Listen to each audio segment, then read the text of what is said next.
నమస్కారం. వ్యవసాయ శాస్త్రంలో పీహెచ్డీ చేయాలనుకుంటున్నారా? మీ రీసెర్చ్ కలను నిజం చేసుకోవడానికి ఆర్థికంగా సపోర్ట్ కావాలా? అయితే ఈ ఐకార్ సీనియర్ రీసెర్చ్ ఫెలోషిప్ గురించిన పూర్తి వివరాలు మీకోసమే. అసలిది ఏంటి, ఎలాంటి ప్రయోజనాలు ఉంటాయి, ఎలా అప్లై చేయాలి అన్నీ ఇప్పుడు చూసేద్దాం. చాలామందికి రీసెర్చ్ చేయాలనే తపన ఉంటుంది, కానీ ఫైనాన్షియల్ సపోర్ట్ లేక వెనకడుగు వేస్తుంటారు. కరెక్టే కదా? అలాంటి వాళ్లందరికీ ఈ ఐకార్ ఎస్ఆర్ఎఫ్ ఫెలోషిప్ ఒక వరం లాంటిది. ఇది మీ పరిశోధనా ప్రయాణానికి కావలసిన ఆర్థిక భరోసా ఇస్తుంది. అసలు ఈ ఐకార్ ఎస్ఆర్ఎఫ్ ఉద్దేశం ఏంటంటే, ఇది కేవలం డబ్బులివ్వటమే కాదు, మన దేశంలో అగ్రికల్చరల్ రీసెర్చ్ను నెక్స్ట్ లెవెల్కి తీసుకెళ్లడం, టాలెంటున్న స్టూడెంట్స్ను ఈ ఫీల్డులోకి తీసుకురావటమే దీని అసలు లక్ష్యం.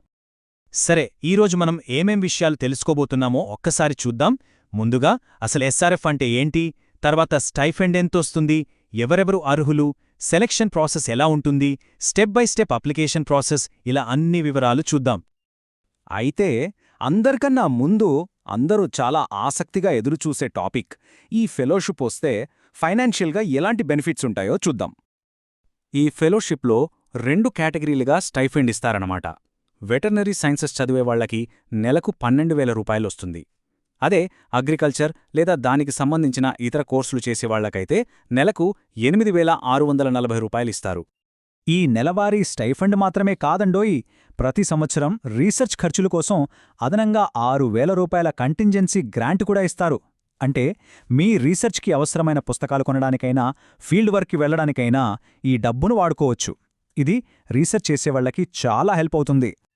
సరే, ఇంత మంచి ఫెలోషిప్కి అప్లై చేయాలంటే అర్హతలేంటి, ఎవరు దీనికి ఎలిజిబుల్, ఆ వివరాలు ఇప్పుడు చూద్దాం. ముందుగా educational qualifications. Masters degree complete అయి ఉండాలి. అందులో కనీసం 55% మార్కులు లేదా దానికి సమానమైన ఓజీపీఏ ఉండాలి. అయితే ఎస్సీ, ఎస్టీ ఇంకా ఫిజికల్లీ హ్యాండిక్యాప్డ్ క్యాండిడేట్స్కి ఒక 5% రిలాక్సేషన్ ఇచ్చారు.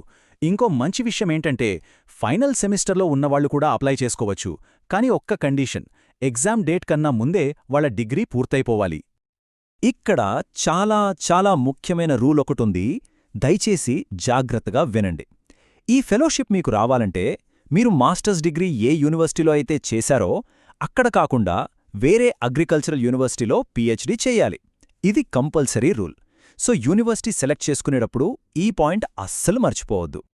ఇక వయస్సు విషయానికొస్తే జనరల్ కేటగిరీ వాళ్లకు గరిష్ట వయోపరిమితి 30 సంవత్సరాలు.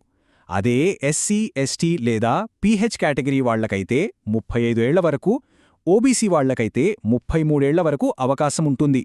ఒకవేళ మీరు ఇప్పటికే ఉద్యోగంలో ఉండి, అంటే ఇన్ సర్వీస్ క్యాండిడేట్ అయితే మీకు 45 సంవత్సరాల వరకు ఏజ్ లిమిట్ ఉంది. ఓకే, అర్హతలన్నీ చూశాం కదా. మరి ఇంతకీ ఈ ఫెలోస్ని ఎలా సెలెక్ట్ చేస్తారు? ఆ సెలెక్షన్ ప్రాసెస్ ఏంటో ఇప్పుడు తెలుసుకుందాం. ఎంపిక అనేది పూర్తిగా మెరిట్ బేస్డ్ మీదనే జరుగుతుంది. దీనికోసం ఒక all India competitive entrance exam పెడతారు. అందులో వచ్చిన ర్యాంక్ చాలా ముఖ్యం.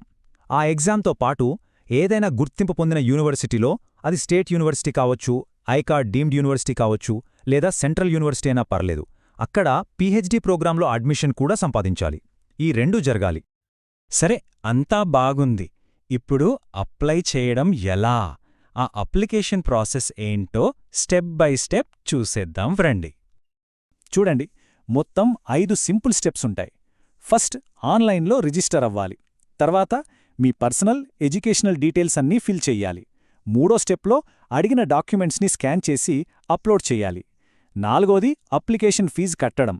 ఇక చివరిగా మీరు ఫిల్ చేసిన అప్లికేషన్ ఫామ్ని ప్రింట్ తీసుకుని దాన్ని పోస్ట్ ద్వారా వాళ్లకి పంపించాల్సి ఉంటుంది.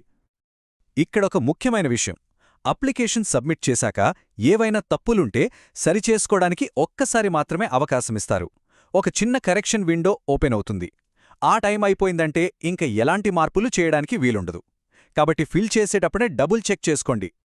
అప్లై చేసే ముందు ఈ డాక్యుమెంట్స్ అన్నీ రెడీగా పెట్టుకుంటే మీకు ప్రాసెస్ చాలా ఈజీ అవుతుంది. మీ పాస్పోర్ట్ సైజ్ ఫోటో, మీ సంతకం స్కాన్ కాపీ, మీ బొటనవేలు ముద్ర. గుర్తుపెట్టుకోండి, అబ్బాయిలైతే ఎడమ చేతిది, అమ్మాయిలైతే కుడి చేతిది. తర్వాత ఏదైనా గవర్నమెంట్ ఐడి ప్రూఫ్, ఫీజు కట్టినట్టు ప్రూఫ్, ఇంకా మీరు హార్డ్ కాపీ పోస్ట్ చేసినందుకు ఇచ్చే పోస్టల్ రసీదు, ఇవన్నీ అవసరం. ఇప్పటివరకు మనం ఫెలోషిప్ వివరాలు, అప్లికేషన్ ప్రాసెస్ అన్నీ చూశాం. అసలు ఈ ఫెలోషిప్ ఎందుకు అంత స్పెషల్? దీని ప్రాముఖ్యత ఏంటి? నిజంగా చెప్పాలంటే అగ్రికల్చర్ రీసెర్చ్ ఫీల్డ్లో లేదా ఉన్నత విద్యలో కెరియర్ నిర్మించుకోవాలనుకునే వారికి ఇదొక గోల్డెన్ ఆపర్చునిటీ. ఆర్థికంగా ఎలాంటి ఇబ్బంది లేకుండా మీ రీసెర్చ్ మీద పూర్తి దృష్టి పెట్టడానికి ఇదొక గొప్ప అవకాశం, ఒక కెరియర్కి బలమైన పునాది. ఒక్కసారి ఆలోచించండి. ఇలాంటి ఫెలోషిప్ల ద్వారా వచ్చే ప్రతిభావంతులైన పరిశోధకులు మన దేశ వ్యవసాయ రంగంలో ఒక కొత్త విప్లవానికి నాంది పలుకుతారేమో కదా. సరే, ఈరోజు మనం తెలుసుకున్న సమాచారం మీకు బాగా ఉపయోగపడిందని అనుకుంటున్నాను. వెళ్లే ముందు ఒక చిన్న మాట.